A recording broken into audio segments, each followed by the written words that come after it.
il y a 3 grands types de voies. Donc on appelle ça le karma yoga, la voie de l'action,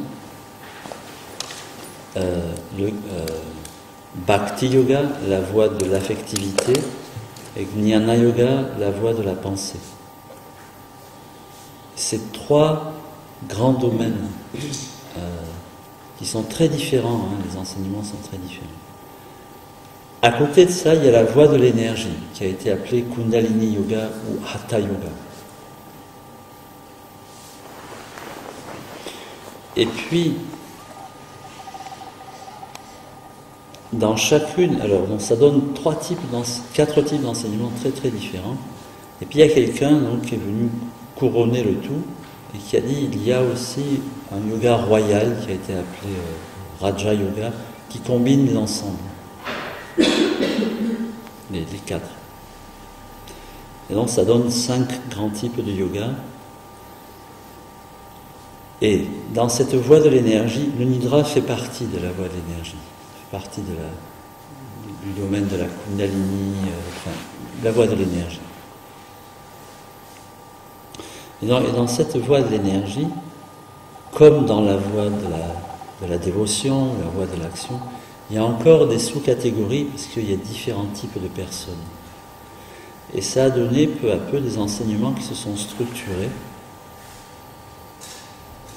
Et par exemple, si vous étiez dans une démarche qui soit associée à la bhakti, et notamment, parce que dans la bhakti, dans la voie de la dévotion, ou de l'affectivité, je l'ai appelé tout à l'heure, il y a là-dedans encore différentes sous-groupes. Donc si on était dans la voie de la bhakti, la voie de l'affectivité donc, et qui prend en compte la représentation qu'on appelle Krishna, le mot Krishna veut dire le noir, et ça se situe ici. Mais la couleur sur laquelle on travaille, c'est le bleu nuit.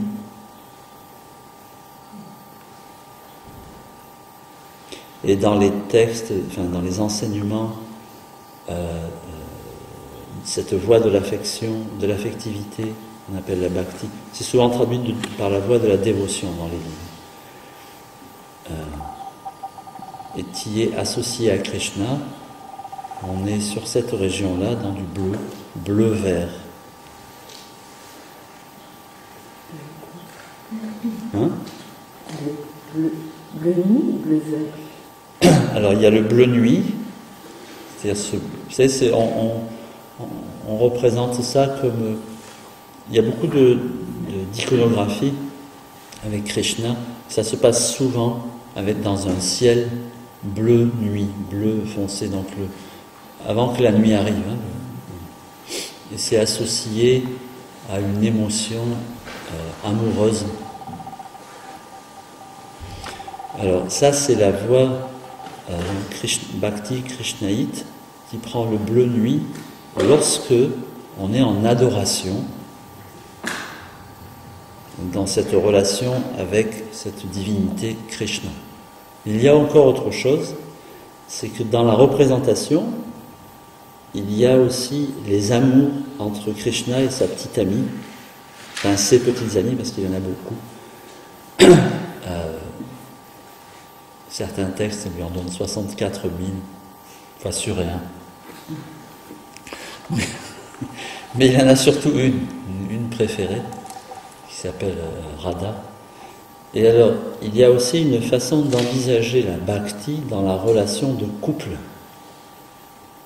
Et là, la couleur devient du bleu-vert. Du bleu-vert émeraude, c'est décrit comme ça. Et alors, pourquoi on met ces couleurs aussi différentes?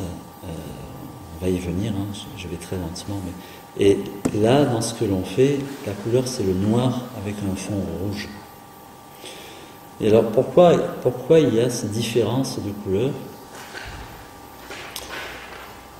En gros, selon la tendance que l'on a, une tendance ça se modifie, mais selon la tendance que l'on a, il est entendu que dans cette région où nous vivons ici, il n'y a pas autant de choix que ce qu'il peut y avoir en Inde. Mais donc, selon la tendance que l'on a, on va plutôt aller dans une direction. Et dans cette direction, c'est, comment on pourrait dire ça, le regard que je porte sur la direction que je prends colore le cheminement que je vais suivre. Vous comprenez ça?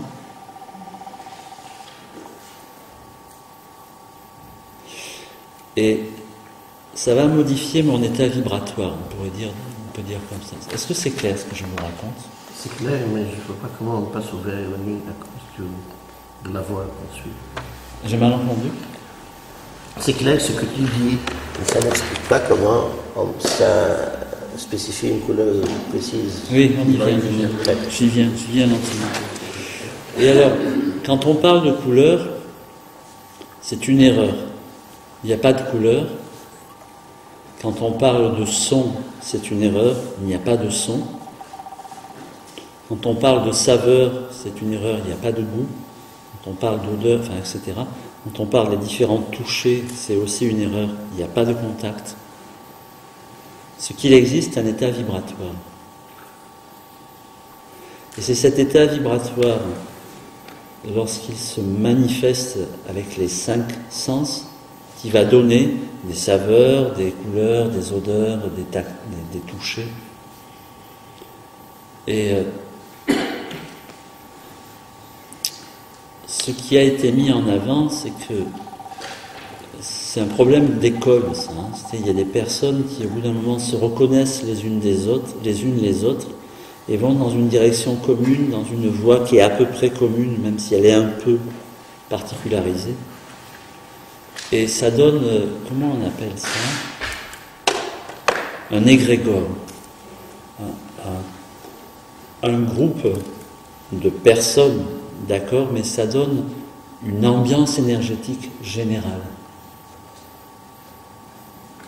Et cette ambiance énergétique générale, qu'on a appelée après une école ou une lignée, a codifié un enseignement en disant la vibration de cette région, c'est cette couleur, cette saveur, cette forme,